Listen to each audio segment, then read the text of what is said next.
tangan Baradae ini ada nyawa yang sudah melayang.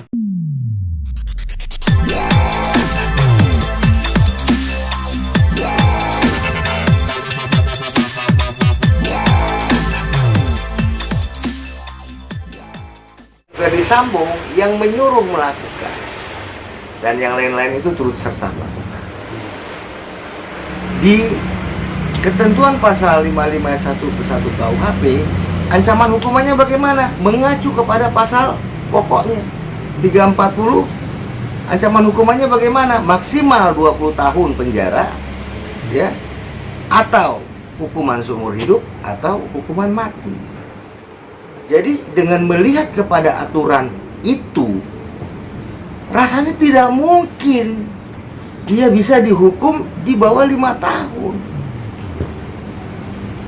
Di samping itu, kalau dia bilang dia terpaksa, tidak mungkin juga terpaksa. Karena apa? Karena pada saat Sambo menyuruh dia melakukan pembunuhan itu, dia tidak berada di bawah tekanan atau di bawah ancaman. Tidak. Kecuali kalau Sambo nodongin pistol, kamu bunuh. Kalau enggak, kamu ya saya bunuh. Itu beda. Ya kan? Nah, ini tidak ada seperti itu. Yang ada katanya dia dijanjikan uang. Nah, itu kan berarti upah. Justru lebih memberatkan kalau seperti itu kondisi.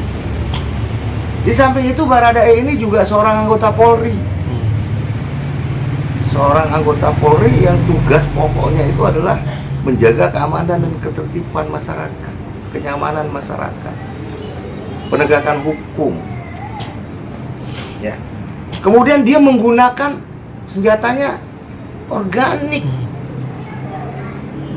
Senjata yang dibeli oleh negara, dari uang masyarakat, uang rakyat, yang tujuannya adalah dalam rangka untuk menjaga keamanan ketertiban masyarakat, bukan membunuh orang secara melawan hukum. Dan yang dibunuh siapa? Temen dia satu kamar. Itu kan berarti mental itu kurang bagus. Ya kan? Tega dia membunuh orang yang satu kamar sama dia. Satu pekerjaan sama dia. Nah, itu menurut saya pemberatannya sudah cukup. Kok bisa di bawah 5 tahun? Kalau memang hakim berpendapat lain, silakan dibebaskan saja. Kemudian mengenai justice kolaborator, justice kolaborator tidak bisa diterapkan untuk pelaku utama.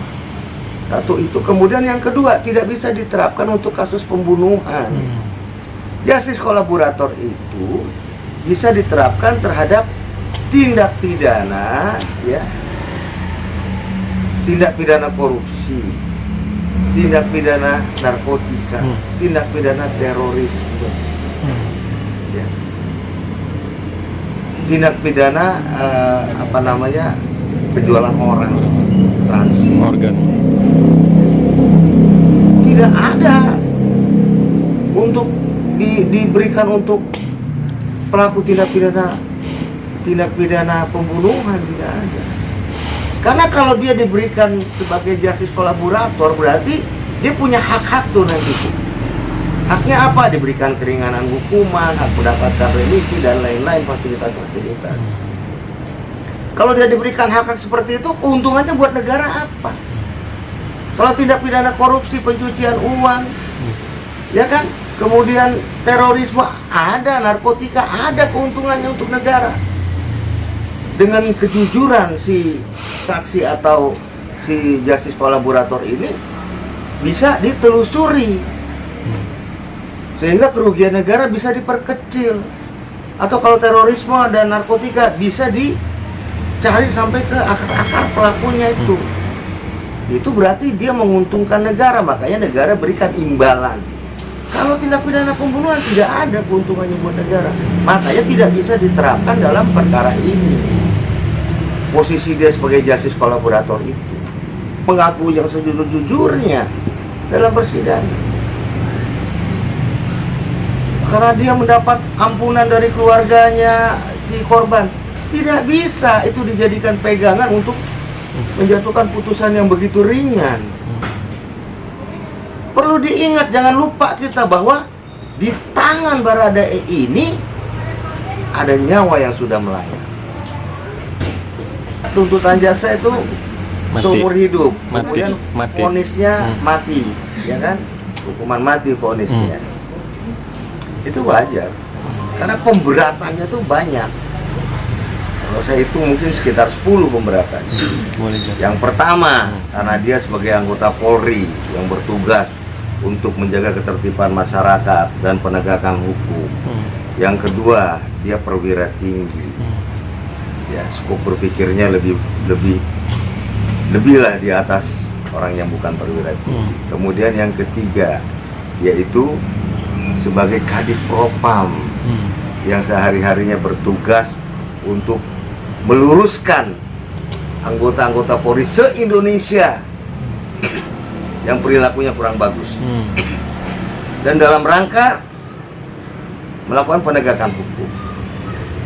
Yang keempat, dia menyuruh anggotanya, ajudannya sendiri melakukan pembunuhan secara melawan hukum. Yang kelima, yang dibunuh itu adalah anggotanya juga, ajudannya juga. Yang keenam, pembunuhan itu dilakukan menggunakan senjata organik, senjata yang dibeli dari buang merakyat.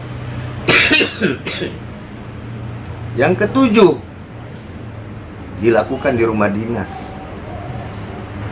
Ya.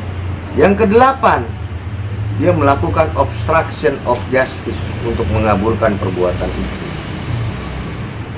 Yang kesembilan, mengorbankan banyak orang, anggotanya sendiri, dengan obstruction of justice. Kira-kira seperti itu, pemberatan itu sudah cukup banyak.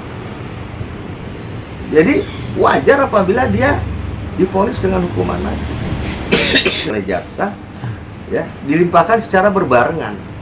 Apabila seorang pelaku tindak pidana diketahui melakukan beberapa perbuatan pidana, maka oleh penuntut umum perkaranya itu digabungkan jadi satu. Nah, untuk tuntutannya dilihat pasal perbuatan yang hukumannya tertinggi kemudian tambah sepertiga. Kalau tertinggi dari 340 hukuman seumur hidup, ya berarti bisa dihukum mati karena tambah sepertiga.